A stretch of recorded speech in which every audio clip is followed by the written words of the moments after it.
নমস্কার বন্ধুরা, আপনাদের সকলকে স্বাগত জানাই অন্ধকারের আওয়াজ চ্যানেলে। আমাদের আজকের নিবেদন তারানাথ তান্ত্রিকের গল্প ইন্দুভূষণের জীবন সংকট।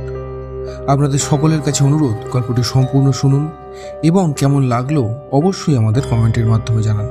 তাহলে চলুন শুরু করা যাক তারানাথ তান্ত্রিকের গল্প ইন্দুভূষণের জীবন সংকট।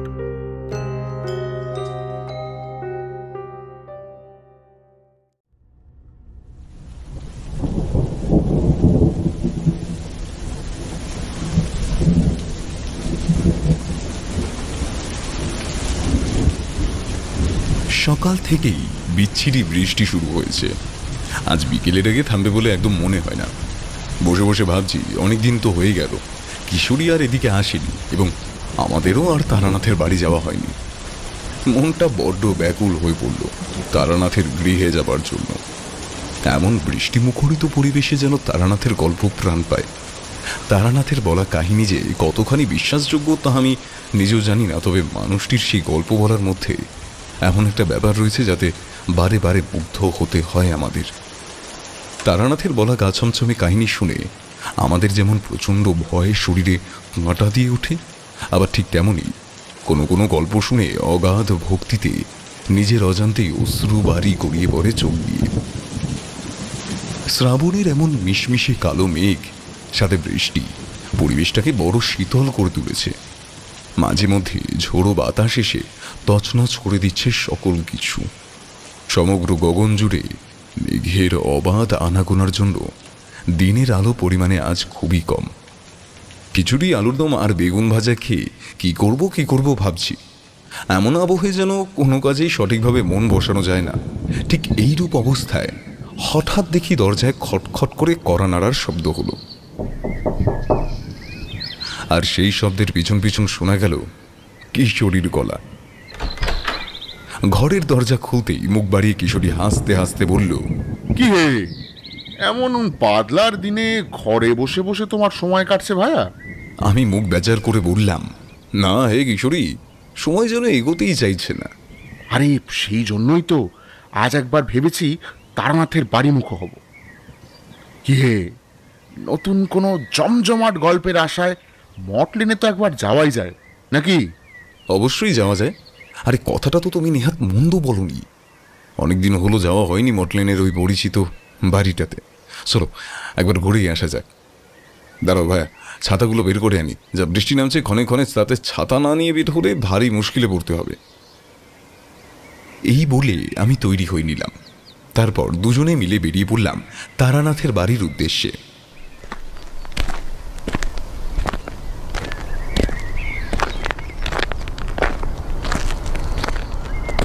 মোড়ের মাথায় আসতেই একখানি টানা রিক্সা পেয়ে গেলুম। টানা রিক্সায় করে যেতে যেতে মাঝে একবার নেমে দোকান থেকে এক প্যাকেট পালসিং শো কিনে নিলাম। ধূমপানে তৃপ্তি না এলে আবার তারানাথের গল্প বলায় ঠিক মন বসে না। এই জিনিস আমি এতদিনে ঠিকই বুঝেছি। যতক্ষণ সে গল্প বলে ততক্ষণ কেউ কোনো কথা জিজ্ঞেস করতেই পারে না, একমাত্র কিশোরী ব্যতীত। কারণ এই কিশোরীর ধৈর্য বরাবরই বড় কম। গল্পের মধ্যে বলার গুণে এমন রোমাঞ্চ নিয়ে আসে তারানাথ যে আমরা বশীভূতের মতন বসে থাকি কেবল। এই সব ভাবতে ভাবতেই তারানাথের বাড়ি পৌঁছে গেলাম। বাড়ির দরজা আজ খোলাই ছিল। সোজা ভেতরে ঢুকে এলাম দুজনে। সেইখানে পৌঁছে দেখি আর এক কাণ্ড। আমাদের দিকে তারানাথ প্রাণবন্ত হাসি উপহার দিয়ে বলে উঠল, আমি অনেকক্ষণ ধরেই তোমাদের দুজনের কথাই ভাবছিলাম যে এমন বৃষ্টি বাদলায় গল্প শোনার সুযোগ তোমরা আজ হাতছাড়া করবে নাকি। যাক, তোমরা এসেছো দেখে বেশ আনন্দিত হলাম। এসো এসো, দাওয়ায় উঠে এসো। উঠানে আর কতক্ষণ ওভাবে দাঁড়িয়ে থাকবে? অনেকদিন পর আবার এলে তোমরা, এসো এসো এসো। কিশোরী আগে ভাগে সিগারেটের প্যাকেটটা তার দিকে বাড়িয়ে দিয়ে বলল, নিন ঠাকুর মশাই, কয়েকটা সুখ টান দিয়ে বেশ জমিয়ে একটা গল্প বলুন দেখি।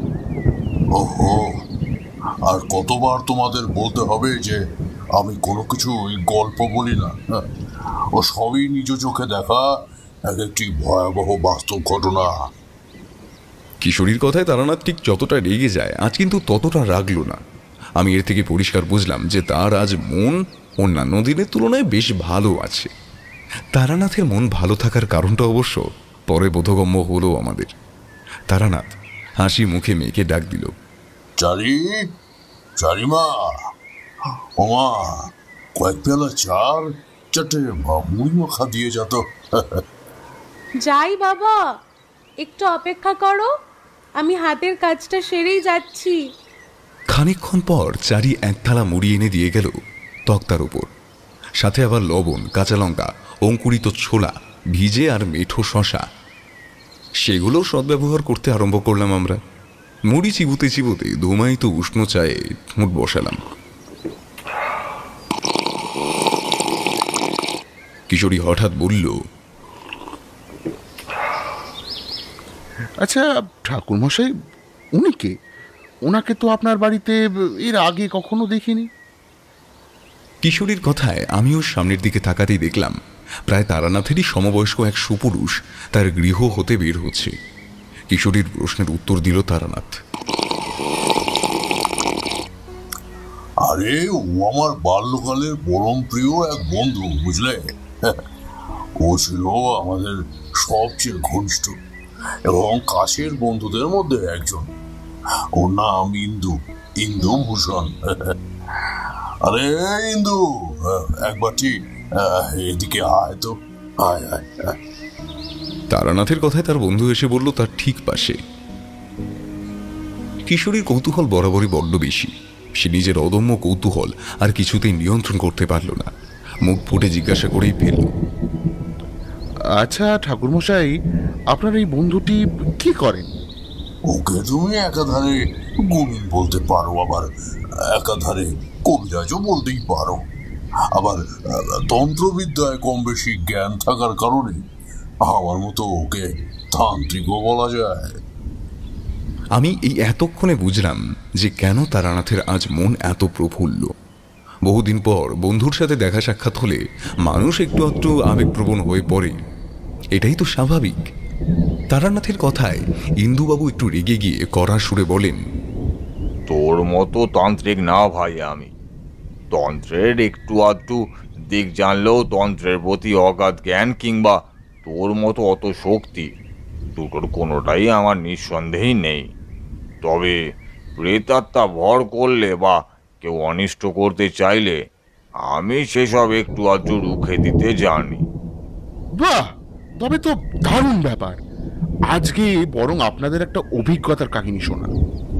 তোমাদের বলার মতো সেরকম ঘটনা একখানি আছে বটে, যেখানে তারানাথ আর আমি দুজনে একসাথে ছিলাম। তবে সেটা তারানাথ আমার থেকেও ভালো বলতে পারবে, কারণ ও নিজে উপস্থিত ছিল সেই সময় গ্রামে।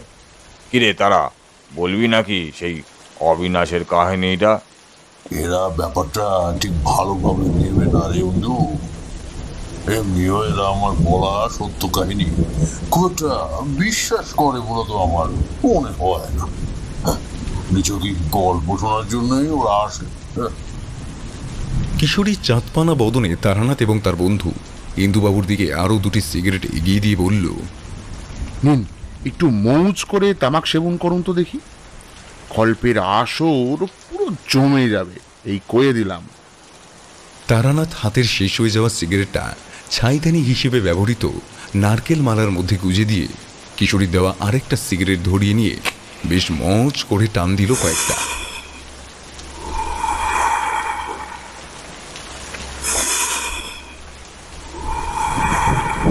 তারপর গল গল করে ধোয়া বের করলো মুখ দিয়ে। বিন্দুবাবুও সিগারেটে অগ্নিসংযোগ করলো। বাইরে অবিশ্রান্ত বৃষ্টিপাতের মধ্যে কেমন যেন ঝাপসা হয়ে গেছে প্রকৃতি। মেঘের গর্জন যেন বধির করে দেওয়ার পক্ষে যথেষ্ট। তারানাথ নিজের সিগারেট সমাপ্ত করে তারপর বলতে শুরু করলো, আমার তখন বয়স খুবই অল্প। আজ এখানে তো কাল ওখানে নানা সাধু সন্ন্যাসীর সঙ্গ নিয়ে ঘুরে ঘুরে বেড়ায়। আর যখন খুব মন খারাপ হয় বাড়ির জন্য, নিজের গ্রামের জন্য, কিংবা মনটা হু হু করে ওঠে মায়ের মুখখানি দেখার জন্য, তখন গৃহে ফিরে আসি। এমনই একবার, বুঝলে হ্যাঁ কিশোরী, বহুদিন পর গ্রামে ফিরছি।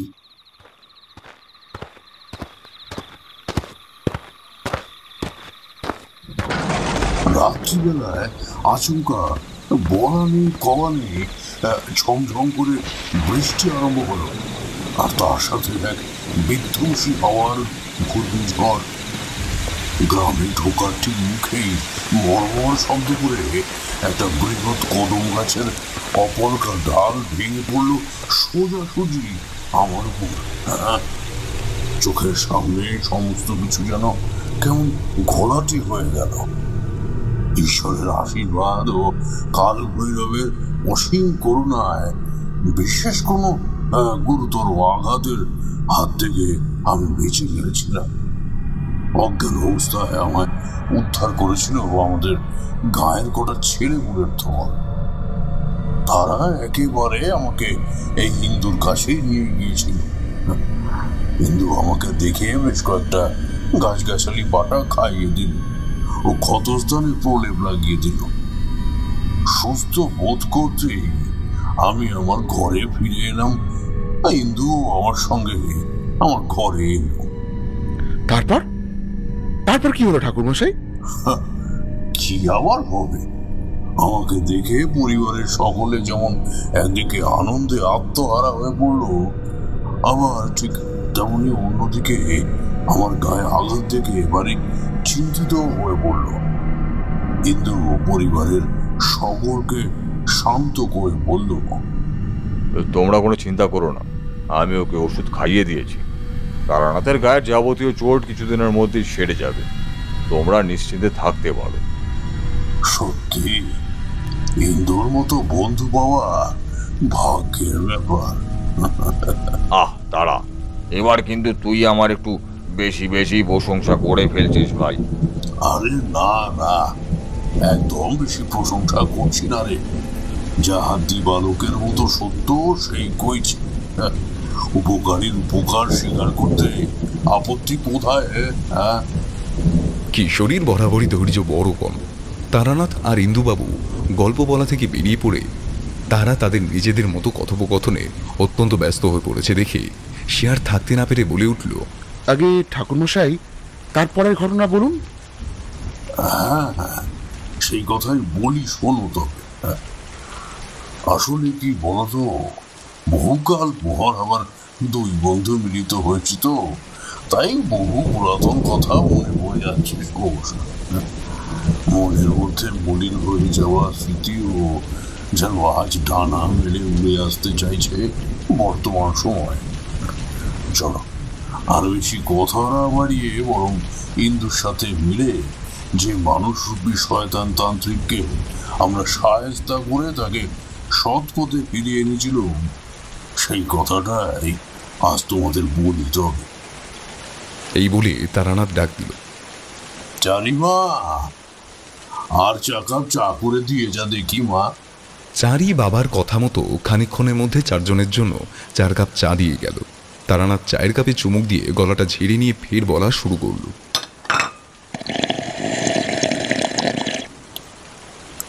একদিন রবিবার সকালে আমি ইন্দুর বৈঠকখানায় বসে আছি। ইন্দু রোগী দেখছে আর ওষুধ বোতলে ভরে ভরে দিচ্ছে। বেশ কয়েকজন রোগী দেখার পর একটা রোগীকে দেখে কেমন জানি লাগলো আমার। তাকে প্রথমবার দেখেই বেশ অস্বাভাবিক ঠেকলো।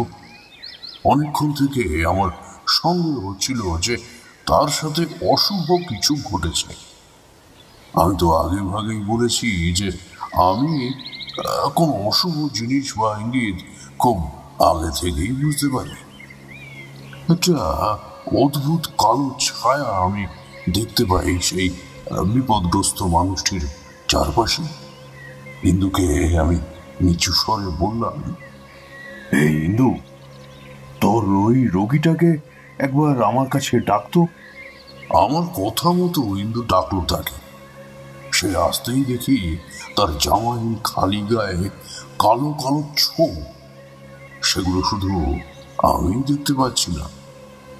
এরপর যে জিনিসটা আমার চোখে পড়ল তাতে আমার গা ঘিন ঘিন করে উঠল।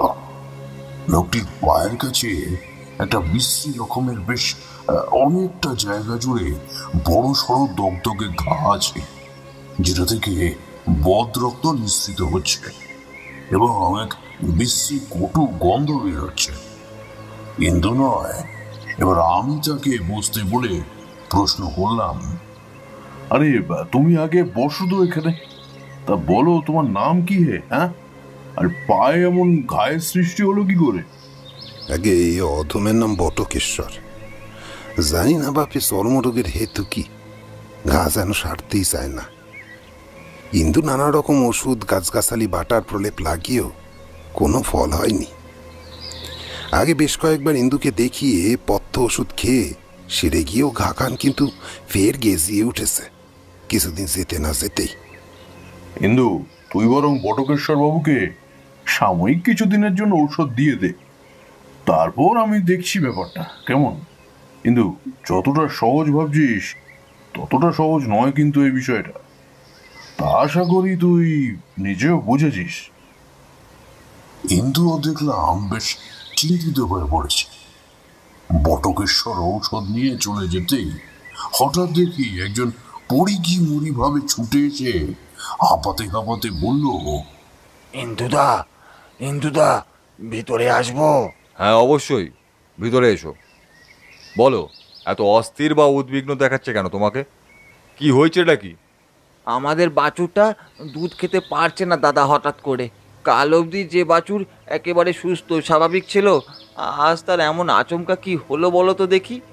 গরুর বাটে দুধ আছে কিন্তু বেচারি একদম খেতে পাচ্ছে না। ইন্দু চিন্তিত গলায় জিজ্ঞাসা করলো, ও মা, সে কি কথা? তাহলে নিশ্চয়ই তোর গরুর শরীর বিগড়েছে।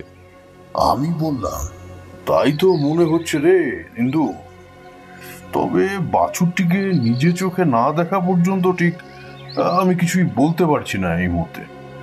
আচ্ছা, তুই বরং বাছুরটাকে এখানে নিয়ে আসতে বল একবার, কেমন?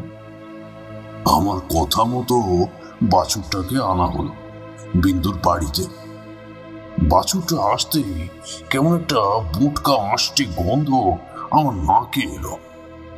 এই গন্ধ যে মোটেও মঙ্গলজনক নয় তা বুঝতে আমার আর বাকি রইল না। আমার মনের মধ্যে সেই অশুভ ইঙ্গিত আবার ফিরে এলো পুনরায়। আমি উপলব্ধি করলাম যে এখানে সবকিছু মোটেও ঠিক নেই। এই সুন্দর স্বাভাবিকতার মাঝেই কোনো গভীর অস্বাভাবিকতা লুকিয়ে আছে। সেই অস্বাভাবিকতাকেই খুঁজে বের করতে হবে আমাদের, না হলে আরো অমঙ্গলময় ঘটনা একের পর এক ঘটতেই থাকবে। আমার কেমন জানি দুটো ঘটনার পিছনে একটাই কারণ আছে বলে বারবার মনে হচ্ছিল। সেটা আমি ইন্দুকে বললাম। ইন্দু ভয় পেয়ে গেল আমার কথা শুনে। সে আমার দিকে মুখ তুলে ফিস ফিস করে বলল, সে কি রে তারানাথ? তার মানে তুই বলতে চাইছিস এই দুটি ঘটনার পেছনে লুকিয়ে থাকা কারণ অন্তত একটাই? আমি তার কথায় সম্মতিসূচক ভাবে মাথা নাড়লাম। আমার তো তেমনটাই মনে হচ্ছে রে। আমি উপস্থিত সকলের দেহবন্ধন করে দিচ্ছি। কয়েকদিন পর অমাবস্যা আছে, ওই দিন রাত্রে দেখবো এর কি বিহিত করতে পারা যায়। তুই আমাকে একটু সময় দে, কেমন? এই বলে আমি ওই বাছুর আর প্রত্যেকের দেহ বন্ধন করে দিলাম। আদ্যের দেবতা বন্দ বন্দ নিরঞ্জন, ধর্মের বন্দনা করি মন্ত্রের কারণ। বন্দির জয় দুর্গা আমি হয়ে সাবধান, মনসা মাতায় বন্দি নাগের প্রধান। শিক্ষা দীক্ষা গুরু বন্দ ব্রহ্মার চরণ, যা হতে দেখিলাম আমি এ ত্রিভুবন।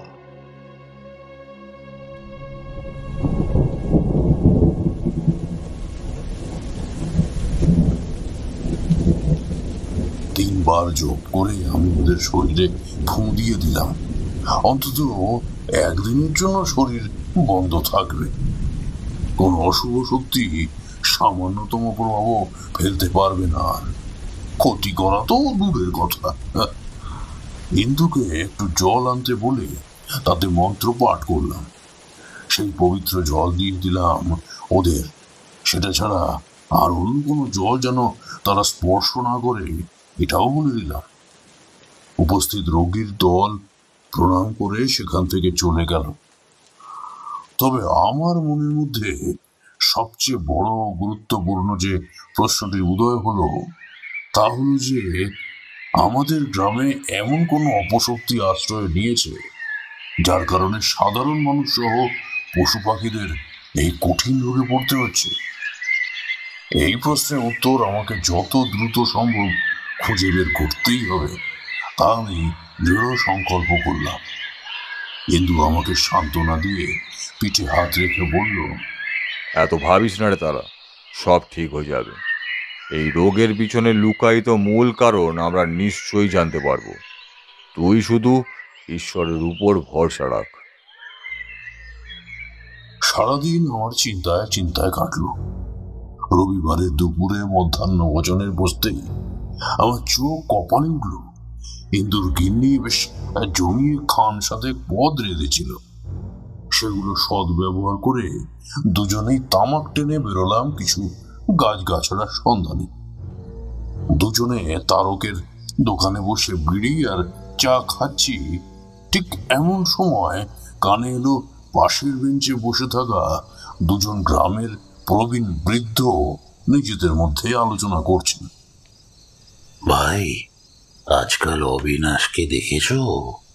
অবিনাশ? কেন, অবিনাশের আবার কি হলো হঠাৎ করে? আরে, তুমি খেয়াল করনি তাহলে? দেখো না, ও আর কারো চিকিৎসা করে না এই কদিন। চিকিৎসা বিদ্যা ছেড়ে সে তন্ত্রবিদ্যায় মনোনিবেশ করেছে। অবিনাশের বাড়ির চারপাশে বাসি ফুল, মরা মাছ, কাকের ছিন্ন মাথা, পশুর নাড়ি ভুড়ি, সিঁদুর মাখানো লেবু, ঝাঁটার কাঠিতে গাঁথা শকুনের পালক, রক্তাক্ত কাপড়, এছাড়াও আরো কত কি পড়ে থাকতে দেখা যাচ্ছে ইদানিং। বৃদ্ধের কথা শুনে আমার বুকটা আচ্ছাদ করে উঠল।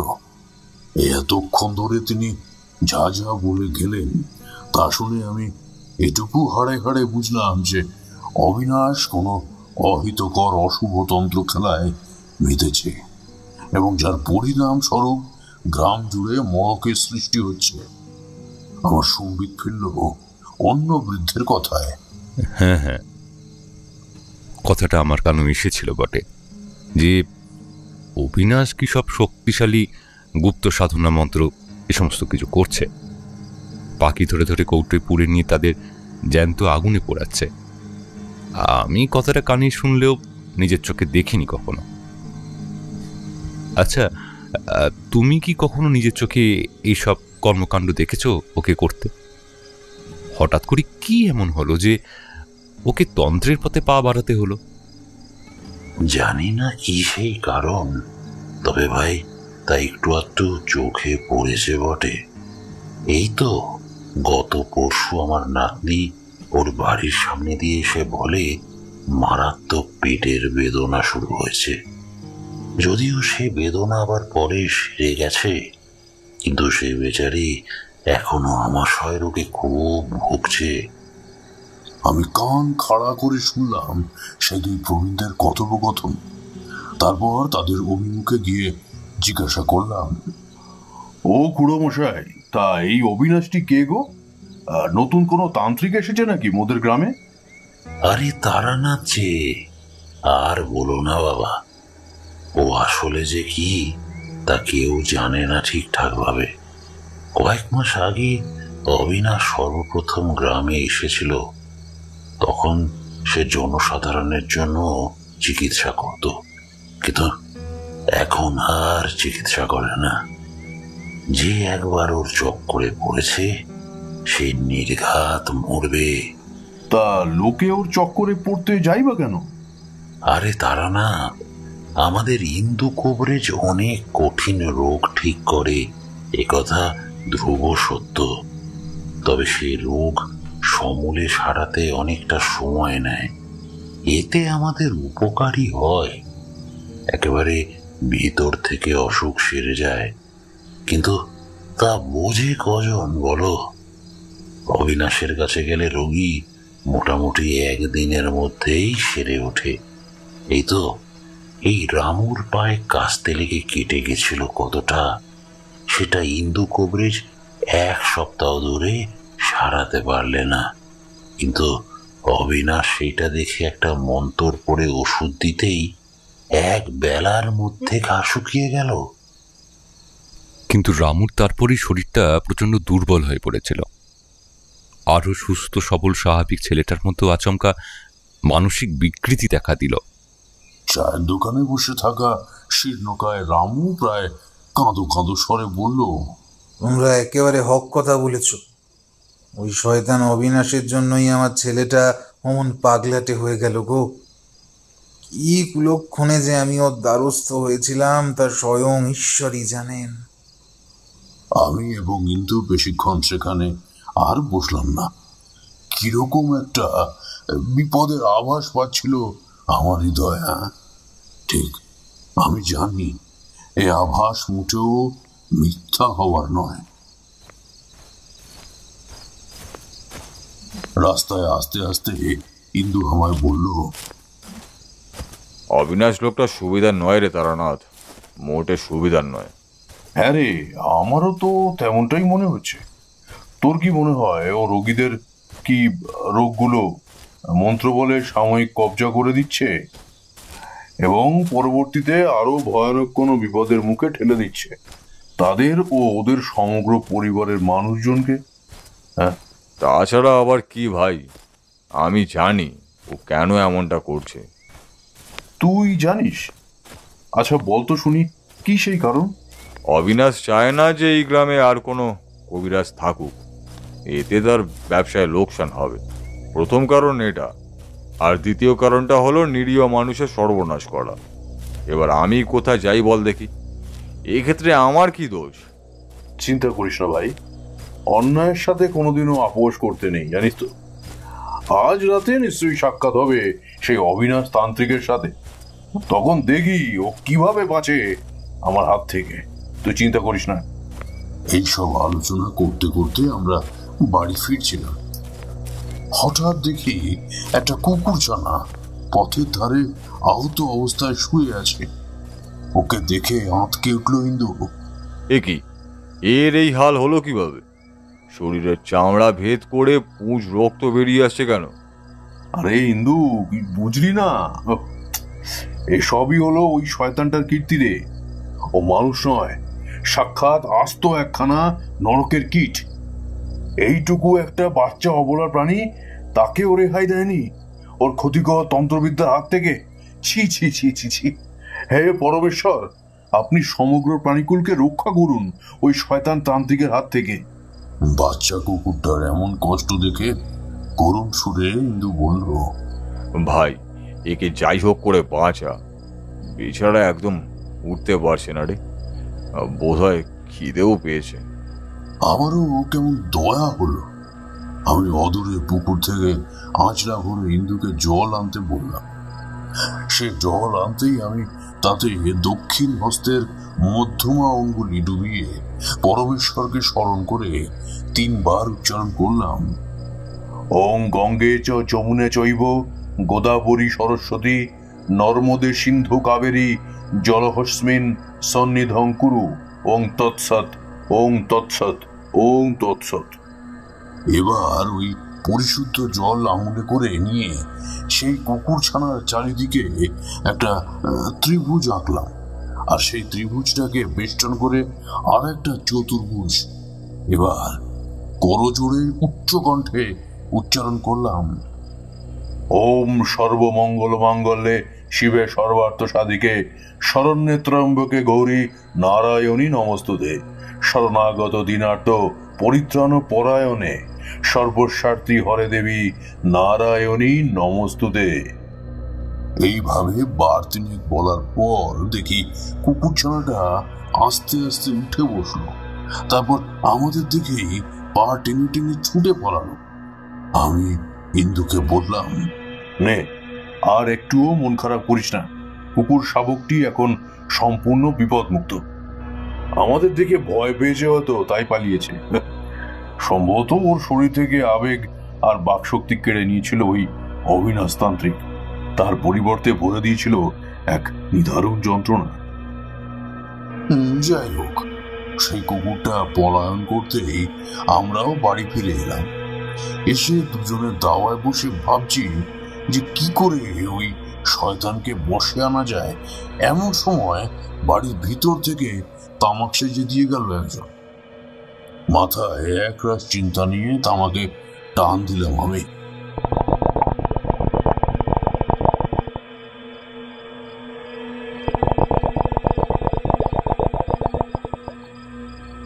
আমাদের কাছে এসে হাজির হলো সেই বাছুরের মালিক, যার বাছুরের দেহ বন্ধন করে দিয়েছিলাম আমি।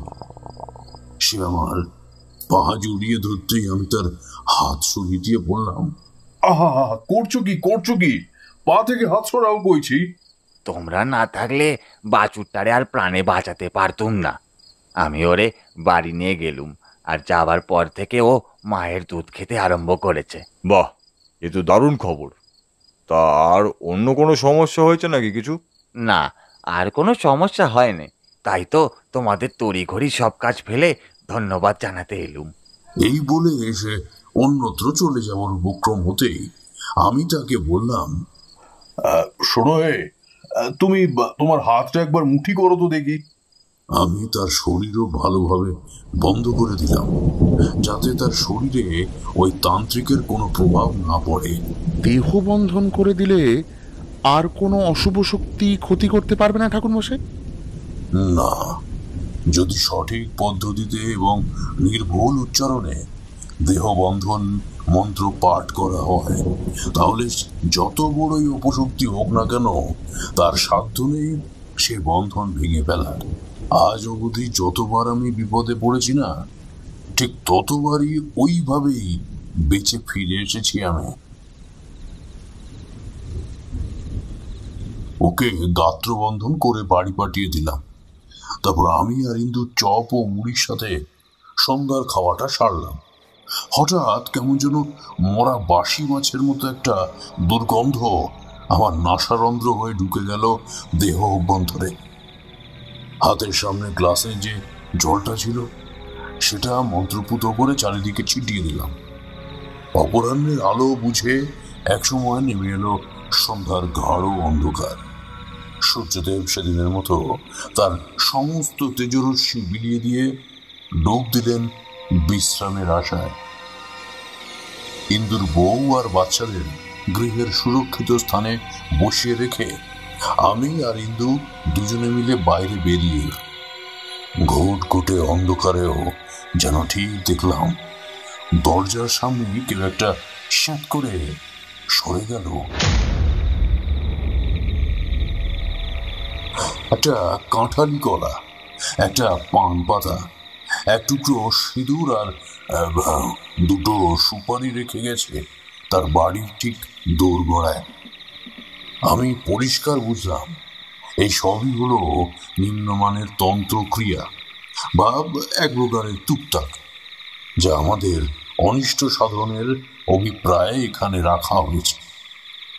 তবে দেখেই আমি হোক হোক করে হেসে উঠলাম। এই যে কত বড় মাথা মোটা তান্ত্রিকের কাজ, সেটা তার কাজের ধরন দেখেই বোঝাই যাচ্ছে। গ্লাসের জল 2 আঙুলে করে ছড়িয়ে দিতেই দেখি আঁশটে চাপা গন্ধটা একেবারে উধাও হয়ে গেল। ইন্দু বলল, বেটা, আমার বাড়িতে কিনা টুকটাক করে, এত বড় সাহস ওর? আমি বললাম, আরে ভাই, চটে যাচ্ছিস কেন? এসবই হলো পাতি তান্ত্রিকের কাজ। ওরা এর থেকে বেশি কিছু আর করতেই পারবে না। আমাদের বারবার ভুল পথে চালাতে এসে বাধ্য করতে চাইছে। ওর ব্যবস্থা আমি করছি, দাঁড়া। আজকে এই ব্যাটার ব্যবস্থা নেব, আর আগামীকাল রাত্রে হবে মূল খেলা, বুঝলি? ইন্দুর বাড়ির উঠোনে গিয়ে দেখি বেশ বড় সড়ো একটা খড়ের গাদা আছে। সেটা থেকে বেশ খানিকটা বিচালি বার করে নিলাম। শুনেছিলাম নাকি ইন্দুর বড় ছেলে ভালো পুতুল বানায়, তাই তাকে ডেকে বললাম, বাবা, শোনো তো একটু এদিকে। ইন্দুর বড় ছেলে আমার সম্মুখ ভাগে এসে প্রণাম করে বলল, বলুন খুড়োমশাই, কি বলবেন? বাবা, এই গ্রামের মঙ্গলের উদ্দেশ্যে তোমায় একটি কার্য করতে হবে। তুমি একটা খড়ের পুতুল বানিয়ে দিতে পারবে আমায়? হ্যাঁ খুড়োমশাই, নিশ্চয়ই পারবো, কিন্তু বাবা যে খড়ে হাত দিতে দেয় না মোটে। খড়ের গাদায় হাত দিলেই বিস্তর বকাবকি করেন তিনি। সে তোমার বাবাকে আমি বকতে মানা করে দেবো কোন, কেমন?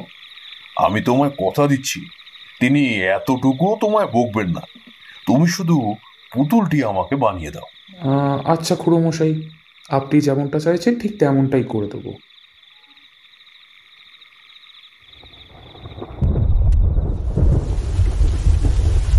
কুশপুতুল?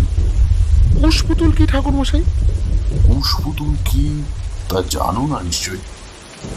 অবশ্যই এতে তোমাদের কোনো দোষ নেই, কারণ তন্ত্রমন্ত্রের বিষয়ে তোমাদের জ্ঞান যে সীমিতই হবে এমনটাই তো স্বাভাবিক। কুশপুতুল বা কুশপুত্তলিকা পড়ানো হলো তন্ত্রের একটি উপাচার ক্রিয়া। যে ব্যক্তির অশুভ শক্তির বিনাশ করতে তুমি চাইছো কিংবা তাকে ধ্বংস করতে চাইছো, তার নামে কুশপুত্তলিকাটি সঠিক পদ্ধতিতে ও ত্রুটিহীন নির্ভুলভাবে দাহ করা হলে সেই ব্যক্তির চরম ক্ষতি হয় এবং সে পুরোপুরিভাবে শক্তিহীন হয়ে পড়ে। আমি বললাম, ঠিক আছে ঠাকুরমশাই, কুশপুত্তলিকার ব্যাপারটা আমরা বুঝতে পেরেছি। এবার আপনি বলুন তারপর কি ঘটলো। আরে হ্যাঁ, বলছি শোনো তবে। আমার কথা শুনে হিন্দু ছেলে চলে যেতেই আমি সেই বিচালির খড়গুলো নিয়ে মন্ত্র পড়তে শুরু করলাম। সে মন্ত্র তোমাদের বলতে চাইছি না, কারণ সব মন্ত্র সকলকে বলা মানা, আর বললেও তোমরা বুঝতে পারবে না তার বিন্দু মাত্র। তো যেটা বলছিলাম, খড়গুলো মন্ত্র দেওয়ার পর শুদ্ধ করে নেওয়া জল সামান্য ছিটিয়ে দিলাম তার উপরে। এবার কটা তুলসী পাতা দিয়ে পুজো করে নিলাম ভালোভাবে। ইন্দুর বড় ছেলেকে ডেকে তার হাতে ওই খড়গুলো তুলে দিয়ে পুতুল বানাতে বলে আমি শটান চলে এলাম ইন্দুর গোয়াল ঘরে, সেখান থেকে গোবর আনতে। ইন্দুর ছেলে পুতুল বানিয়ে দিলে আমি সেই পুতুলটা সদ্য বহিষ্কৃত গোবর মাখিয়ে সারা রাত রেখে দিলাম, আর রাত্রে সবার শরীর বেঁধে দিলাম। সেই রাত্রে যে কারো ক্ষতি করতে আসেননি ওই শয়তান অবিনাশতান্ত্রিক, সেটা একেবারে বলা ভুল। কারণ মিঠে আতরের সাথে ধুনোর গন্ধটা আমি একমাত্র টের পেয়েছিলাম, যে গন্ধটা ছিল অবিনাশের। সারা রাত্রি জেগে বসেছিলাম কাল ভৈরবের কথা স্মরণ করি। অবশ্য শরীর বন্ধন থাকায় আমাদের তেমন কিছুই করতে পারেনি সে বেটা। খালি হু হু করে ঝোড়ো হাওয়া বয়ে গেছে বেশ খানিকক্ষণ, আর মনে হয়েছে ইন্দুর বাড়ির বাইরে থেকে কেউ যেন ক্রমাগত সাপ সাপান্ত করেই চলেছে। কিন্তু মাঝরাতে উঠে বিড়ি ধরালো একটা, তারপর আমার কাছে এসে বসতেই আবার কেমন যেন ঝিমিয়ে গেল। আমি ব্যাপারটা না ঠিক বুঝলাম না। ওই সবই হলো ওই অবিনাশ তান্ত্রিকের মন্ত্রের কুপ্রভাব। হ্যাঁ, মানছি যে ইন্দুর শরীর বন্ধ রয়েছে ঠিকই, কিন্তু তাহলেও সামান্য মন্ত্রের প্রভাব পড়েছে বই কি, আমি ব্যতীত সকলের মাধ্যমে।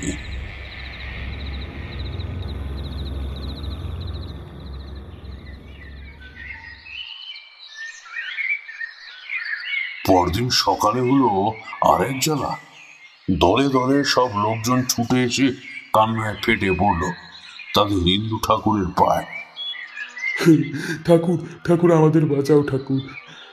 অত মানুষকে একসাথে দেখে হিন্দুর সব অবসরতেই একটু ঘাবড়ে গেল। বিচলিত পদক্ষেপে সে তাদের কাছে গিয়ে বলল, কি হয়েছে তোমাদের? ঠাকুর, আমার নাতিটা হাবাসা করেছিল, কিন্তু তা এখন এমন পর্যায়ে পৌঁছেছে যে সে আর বিছানা ছেড়ে উঠতেই পারছে না। বাঁচাও ঠাকুর, আমাদের বাঁচাও। পাশ থেকে অপর আরেকজন বলল, ও ঠাকুর, আমার পায়ের ঘা জ্বলে গেল গো, এই জ্বালা সহ্য করতে পারছি না আর।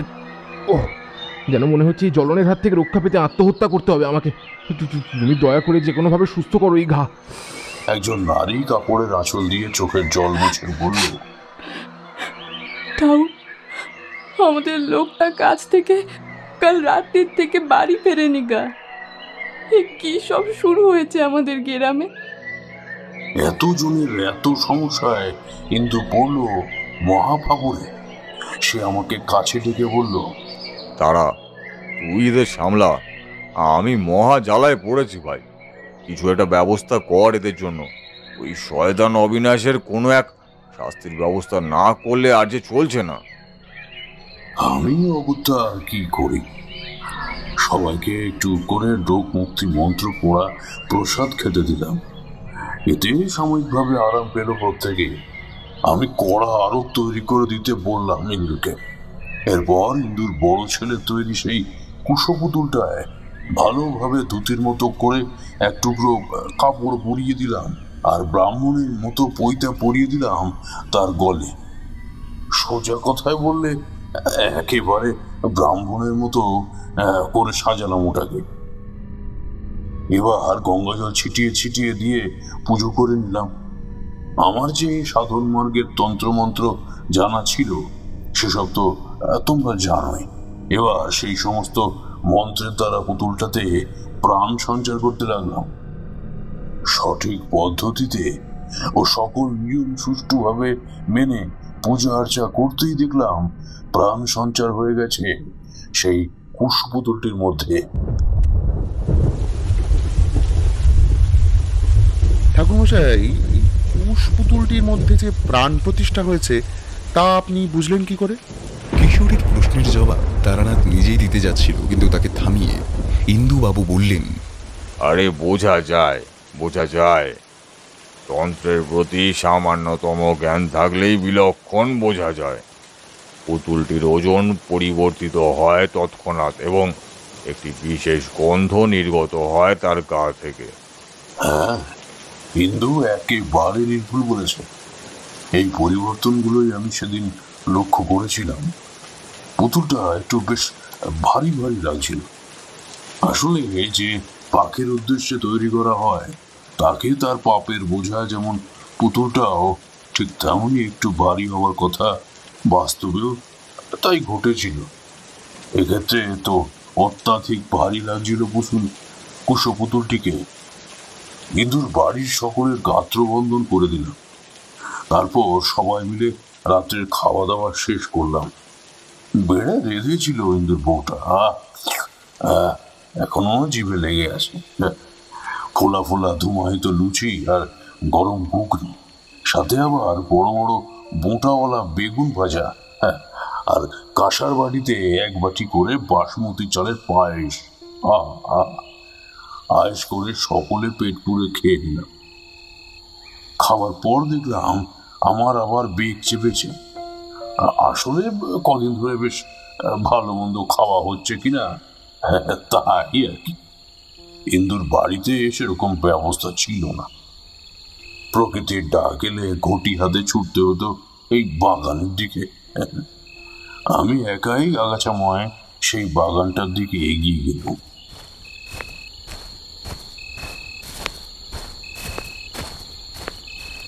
গিয়ে শান্তিতে বসে একটা বিড়ি ধরিয়েছি, অমনি বন্ধুদের বাড়ির দিক থেকে কেমন একটা গরম ঝোড়ো হাওয়া বইতে শুরু করলো।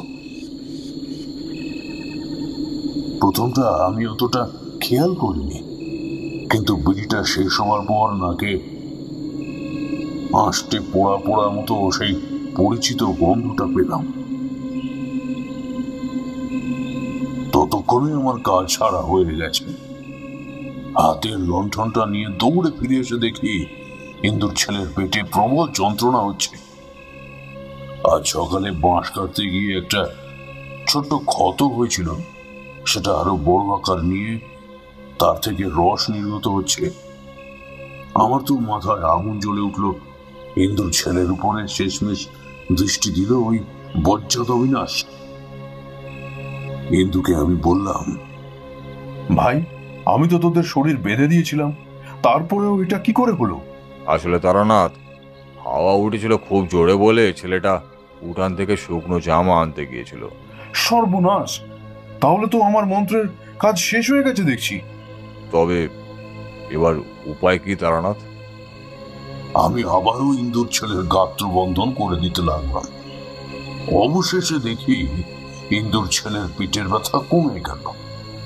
এবার আমি ইন্দুর থেকে একটু চন্দন বাটা নিয়ে দুজনে ভালো করে কপালে লাগিয়ে নিলাম। তারপর বেরিয়ে পড়লাম অবিনাশের বিনাশ ঘটাতে।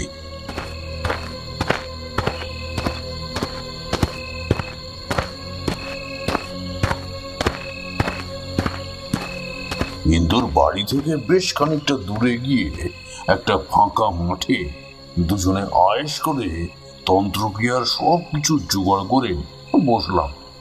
মাটিতে পাটকাঠি দিয়ে একটা একচালা ঘর রাখলাম। তার মধ্যে ওই কুশপুতুলটা ভালোভাবে বসিয়ে দিয়ে ওটার গায়ে বেশ করে মধু আর ঘি মাখিয়ে দিলাম। তারপর একটু ধুনো ছড়িয়ে দিলাম। এবার দুজনে মুখোমুখি পদ্মাসনে বসে জপ করতে লাগলাম মহাশক্তি মন্ত্র। দেখলাম সেই হাঁসটের চামড়া পোড়া গন্ধটা ফের ভোর ভোর করে বেরোতে শুরু করেছে। আমার মুখে হালকা হাসি দেখে ইন্দু বলল, হাসছিস যে? এবারই তো ভাই আসল খেলা শুরু হবে, বুঝলি? কি বলছিস তারা? আমি বুঝতে পারলাম না সঠিকভাবে। তুই বরং একটু খোলসা করে বল আমাকে। তুই শুধু দেখে যা আমি কি কি করি। এবার আমি দেশলাই জ্বালিয়ে ওই পুতুলের পাশে একটা আগুনের কুণ্ড তৈরি করলাম।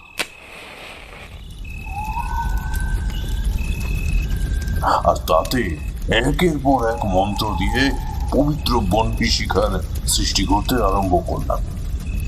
এরপর ওই পুতুলটিতে 3 বার ফু দিয়ে ওটাতে ওই অবিনাশের শয়তানির প্রতিরূপ দিলাম। আগুনের মধ্যে যেই পুতুলটা ফেলে দিলাম, অমনি চারিদিক থেকে সম সম শব্দে ঝড়ো বাতাসের সাথে যেন হাহাকার উঠল। শ্মশান ভূমি থেকে ভেসে এলো শ্রীগালের মরণ চিৎকার। কোন বিশাল আকারের এক দৈত্য বুঝি মৃত্যু যন্ত্রণায় কাতরাচ্ছে। সেই বিকট গগনভেদী শব্দ সকলের কানে যেতেই প্রত্যেক গ্রামবাসী দলে দলে বাইরে বেরিয়ে আসতে লাগলো। আমি ইন্দুকে বললাম, ভাই ভাই গ্রামবাসীদের বল আমাদের বাঁচাতে।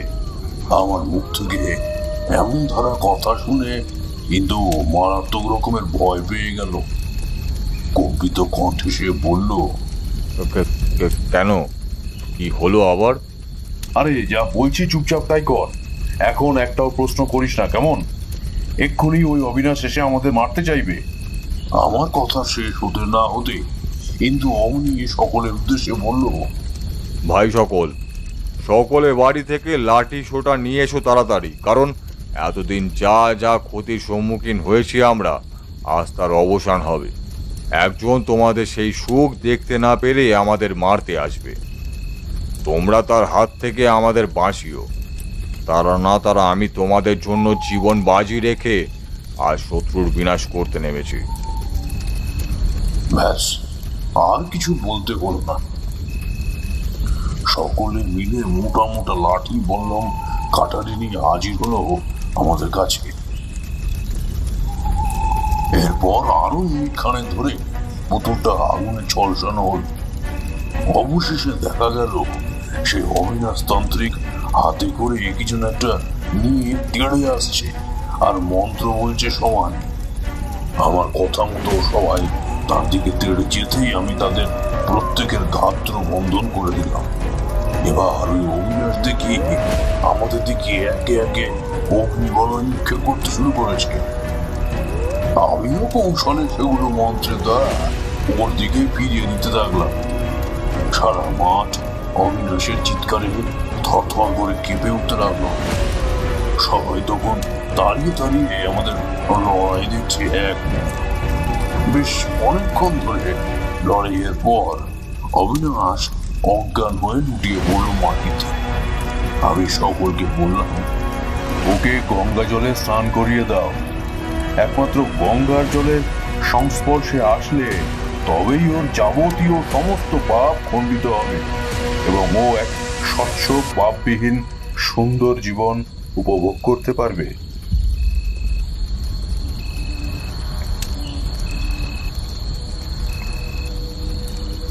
সেই মতো প্রত্যেকে বাড়ি থেকে গঙ্গা জল এনে ওকে স্নান করিয়ে দিতেই ও ধীরে ধীরে জেগে উঠল। কিন্তু ওঠার পর দেখা গেল ওর এইসবের কিছুই আর মনেই নেই। আমি মনে মনে আশ্বস্ত হলাম যে ওর উপর থেকে সমস্ত অশুভ শক্তির বিনাশ হয়ে গেছে। পরদিন সকালে উঠে বাড়ির পথ ধরেছিল, কিন্তু বেশ কদিন থাকার জন্য আটকে ছিল। কিন্তু তোমরা তো ভালোভাবেই জানো যে বেশি দিন আমি বাড়িতে কিংবা এক স্থানে থাকতে পারি না। তাই আবারও বেরিয়ে পড়লাম নতুন কিছুর সন্ধানে। কিশোরী বলল, তাহলে এত কিছু ঘটে গিয়েছিল আপনাদের গ্রামে? হ্যাঁ, আজ তারানাথ না থাকলে সেদিন গ্রাম শুদ্ধ সব লোক একেবারে উজাড় হয়ে যেত। যাই, এদিকে আবার আমার দামি সিগারেট খেলে গুরুতর বেগ যাবে। এই বলে ইন্দু ঠাকুর দৌড় দিলেন। কিশোরী বলল, আচ্ছা ঠাকুর মশাই, অবিনাশের কি হলো তারপর?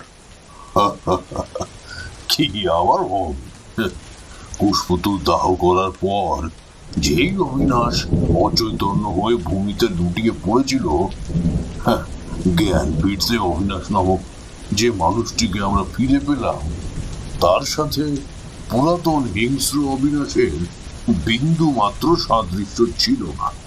তার হৃদয় জুড়ে শরীরে এসেছিল এক আমূল পরিবর্তন। ধীরে ধীরে অবিনাশের জ্ঞান ফিরতে সে নাবালক শিশুর মতো হাউমাউ করে সকলের সামনে কেঁদে ফেলল এবং ক্রন্দনরত অবস্থাতেই বলল, আমার ঠিক মনে পড়ছে না আমি কি করেছি, তবে এটুকু বুঝতে পারছি যে কোনো একটা মারাত্মক অন্যায় কাজ আমি করে ফেলেছিলাম। তাই তোমরা সকলে আমার প্রতি এমন রুষ্ট। দয়া করে আমায় ক্ষমা করো। করজোড়ে আমি তোমাদের কাছ থেকে ক্ষমা প্রার্থনা করছি।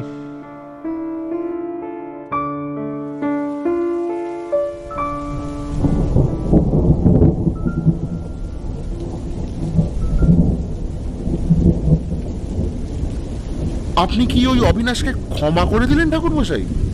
হ্যাঁ, দিলাম। কারণ ক্ষমা যে পরম ধর্ম। কেউ যদি তার নিজের ভুল বুঝতে পারে এবং তা স্বীকার করে নিয়ে ক্ষমা চায়, তাহলে তাকে অন্তত একটিবার সে সুযোগ দেওয়া অবশ্যই উচিত বলে আমি অন্তত মনে করি। সত্যি ঠাকুর মশাই, আপনার মন বড় উদার। এইখানেই আর 5 জনের সাথে আপনার পার্থক্য। আরে কি যে বলো না তোমরা! যা সত্য তাই করেছি ঠাকুর মশাই, এক ফোঁটাও মিথ্যে বা বাড়িয়ে বলছি না। তারানাথের বন্ধু অর্থাৎ ইন্দুবাবু ফিরে এসে আবার মুখ খুলল। তারপর থেকে আর কোনো সমস্যা হয়নি অবিনাশকে নিয়ে। সে দিব্যি বেশ কয়েকটা বছর ওখানেই থেকে গিয়েছিল আমাদের সাথে। দেখতে দেখতেই অপরাহ্নের আলো ক্রমশ মিলিয়ে গিয়ে গাঢ় থেকে আরো গাঢ় অন্ধকার নেমে আসতে লাগলো। সাথে টিপটাপ শব্দে বৃষ্টিও চলতে থাকলো। আমি কিশোরের উদ্দেশ্যে বললাম, কি হে ভায়া, বৃষ্টির পরিমাণ কিন্তু বেশ খানিকটা কমেছে। গল্পও তো শেষ হলো, এবার বাড়ির পথে ফেরা যাক তবে। হ্যাঁ হ্যাঁ, একদম ঠাকুর মশাই, আমরা আজকের মতো উঠি। তাহলে আর বিলম্ব করা উচিত হবে না। হ্যাঁ হ্যাঁ, আবার এসো কিন্তু। বৃষ্টি বাদলার দিনে চলে এসো, অনেকক্ষণ বেশ জমিয়ে আড্ডা দেওয়া যাবে। নিশ্চয়ই নিশ্চয়ই ঠাকুর মশাই, এমন আবহে আপনার বলা জমজমাট গল্প শোনার জন্যই তো আমরা প্রায় মুখিয়ে থাকি। ইন্দুবাবু, আজ তাহলে আমরা আসি। ভালো থাকবেন। আপনার সাথে পরিচয় হয়ে আমাদের খুব ভালো লাগলো। ইন্দুবাবু হেসে উত্তর দিলেন, আমিও তোমাদের সাথে কথা বলে খুব আনন্দ পেলাম। আশা করি ভবিষ্যতে আবার দেখা হবে। একদম অবশ্যই হবে। আমরা প্রায়শই ঠাকুরমশাই বাড়িতে গল্প শোনার জন্য হামলা করি। আমি আর কিশোরী তারানাথের সাথে বিদায় পর্ব শেষ করে উঠে পড়লাম।